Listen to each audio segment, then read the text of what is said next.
तो अभी क्या हो रहा है, अभी इंडिया में सस्ते कफ सिरप के चक्कर में बहुत सारे बच्चों की जाने जा रही है। तो इस कफ सिरप के चलते मध्य प्रदेश में 14 से 17 बच्चों की जाने गई है और राजस्थान में 11 से ज्यादा बच्चों की जाने गई है। बाकी तो अभी अनकाउंटेड है। इनमें से लगभग सभी ने एक ही कंपनी की कफ सिरप पिया, जिसका नाम है कोल्ड ड्रिफ्ट। ये जो कफ सिरप है, ये तमिलनाडु की एक छोटी सी कंपनी श्रीशांत फार्मास्यूटिकल्स बनाता है। और इस सब के बाद जब इस सिरप को टेस्ट किया गया तो उसमें डाइथाइल ग्लाइकॉल करके एक चीज मिला। और ये डाइथाइल ग्लाइकॉल केमिकल इंडस्ट्री में बहुत ज्यादा यूज होता है, ब्रेक की तेल के लिए और तो और पेंट के लिए भी। चीज इतना हानिकारक है कि बस आप थोड़ी सी मात्रा में पी लो तो आपकी किडनी फेल हो सकता है और आपकी मौत भी हो सकती है।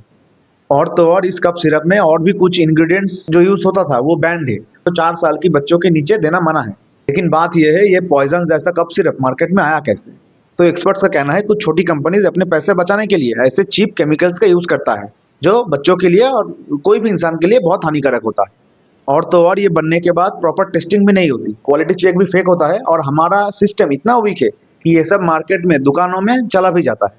और फिर इसका नतीजा तो हम देख ही सकते हैं, बहुत सारे फ्यूचर की जिंदगी खत्म। अभी सरकार से बस एक ही उम्मीद है, ये सारी कंपनियों को बंद कर दिया जाए और सभी बच्चों को जस्टिस मिले।